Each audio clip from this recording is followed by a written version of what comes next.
Tēnā koutou, tēnā koutou, tēnā koutou katoa. Chancellor, Vice-Chancellor, members of Council, colleagues, graduates, family and friends. In the words of the great Irish poet Seamus Heaney, who was much quoted in the American presidential election last year, I strive for what Heaney intended when addressing students at Harvard University. I rise to the occasion and not disgrace my art or nation. For this indeed is a notable occasion, and I am deeply honoured to have the privilege to address you today. When considering what I could say that may have a lasting impact on you, a task not to be taken lightly, I reflected back to my own graduation, which was 13 years ago, and I have to admit, I don't remember the graduation speeches. So I thought instead, what would I like to have known that day? I was the first member of my family to go to university, and graduating with a PhD was certainly a new experience for us all. I made sure to get extra tickets and brought my parents, my brother, my grandmother, and they were exceptionally proud, as I know all of your family, friends, and colleagues are of you today. But it was years before I appreciated exactly why they were so proud, when I overheard my parents boasting to their friends. They didn't mention what I studied, how I did in my exams, or what my dissertation focused on. As a family from a strong working class heritage, they're proud of how I navigated the path to graduate. I returned to further education as a mature student through an outreach programme run by University College Dublin. I initially went to lectures in the evening after a full day's work, running my own small cafe. So of course I struggled to pay bills and to manage time, but I did manage and continued with postgraduate studies through a scholarship scheme, and this is what my parents remain proud of today.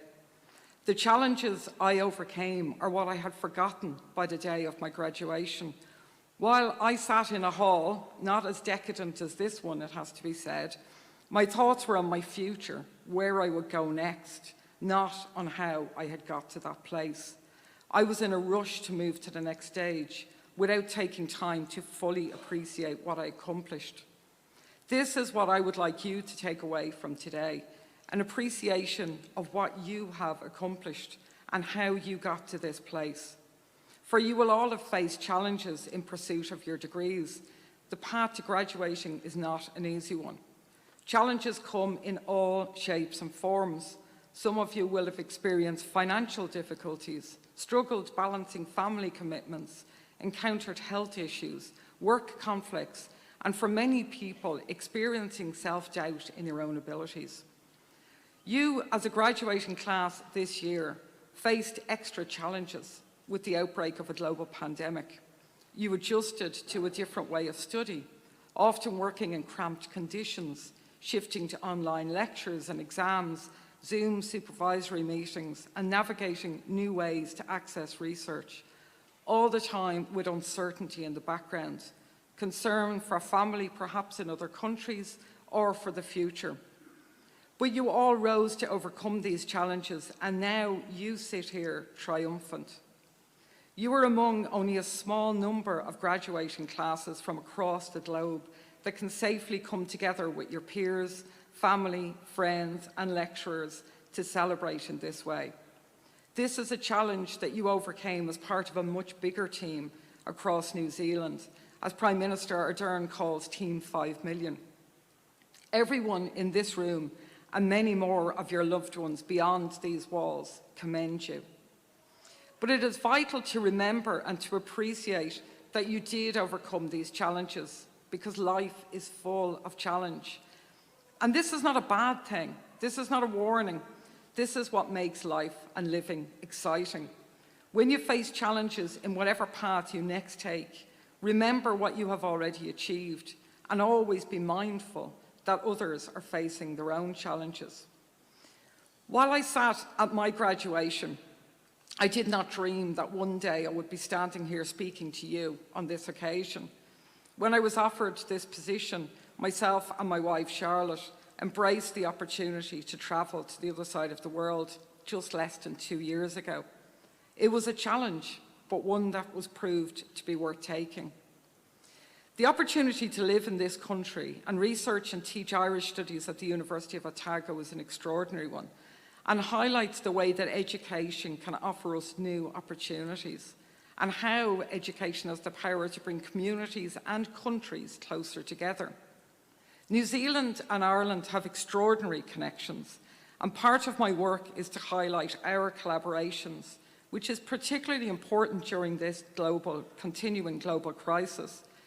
The importance of our connected histories can be seen here today with the singing of the New Zealand national anthem, for that song was written by Irishman Thomas Bracken. Deputy Vice-Chancellor Professor Tony Ballantyne has researched his extraordinary life. Bracken was orphaned at a young age and sent to family in Australia, where he was put to work. He emigrated to New Zealand in 1869, settling in Dunedin. He became a journalist, a politician, and a poet of some distinction, often writing under the most Irish of pseudonyms, Paddy Murphy.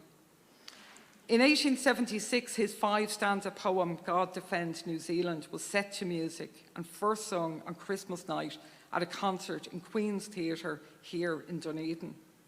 Bracken undoubtedly faced many harsh challenges, and circumstance led him to this place where he excelled and forever left his mark on this great nation. But my work has led me to research the contemporary position of the Irish in New Zealand, and the findings were published with a foreword by the President of Ireland, Michael D. Higgins. And this foreword highlights the value of academic scholarship, which has the power to enhance cooperation between our two small nations at this difficult time. President Higgins notes the strong collaborations between New Zealand and Ireland and advises how new and ongoing challenges must now be addressed, drawing on the best of the new morally engaged scholarship that values social cohesion and places ethics at its core. As we continue to emerge from this pandemic crisis, rebuilding shattered lives, societies, and economies, we are doing so ever more mindful of our interconnectedness and our interdependence, a point of wisdom spelled out in the phrases of our respective native languages, Er Ská Acéile Awaran Nadina, He Wake Iki Noa.